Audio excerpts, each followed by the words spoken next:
Do të flasim pak sot për një ndër fazat më delikate dhe më të rëndësishme që është marrja e masave mbi implante. Këtu kam dy raste. Kam një rast me implante ku transfertat nuk janë lidhur me njëra tjetrën nga doktori në gojë.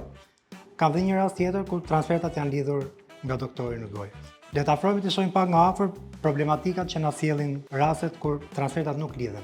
Po ta shohim në rastin ku transfertat nuk janë lidhur, në moment që ne tentojmë të filetojmë analogun, do shohim që analogu merr një rrotullim kur ne japim kaçavidës, gjë që jep risk për një punim që nuk do shkojë shumë mirë. Ndërsa po të shohim në rastin kur implantet janë lidhur me njëra tjetrën, do t'i japim forcë vetëm njërës prej transfertave e do shikojmë që nuk lëviz absolutisht fare, sepse të gjitha këto transferta janë të lidhura me paten rezinë në gojën e pacientit.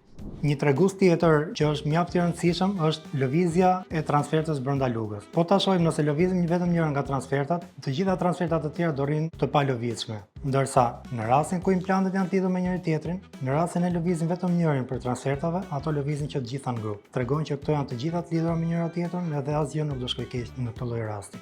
Diçka tjetër që është shumë e rëndësishme në protetikën mbi implante, duhet gjithmonë që të veprohet me lugë individuale, pasi ja thjeshtsojmë mjaft punën dentistit, po edhe pacientit që të mos ketë refluks edhe problematika të tjera gjatë marrjes masës që mund të jetë edhe me lugëserie. Pra, ajo çfarë ne kërkojmë nga doktorët është që gjithmonë transferta duhet lidhen me rezinë, duhet i bëhet një prerje midis rezinave edhe ato të lidhen prapë. Dhe më pas mund të merret masa që do jetë perfekte dhe do kemi mbarvajtje shumë të mirë gjatë punimit protetik.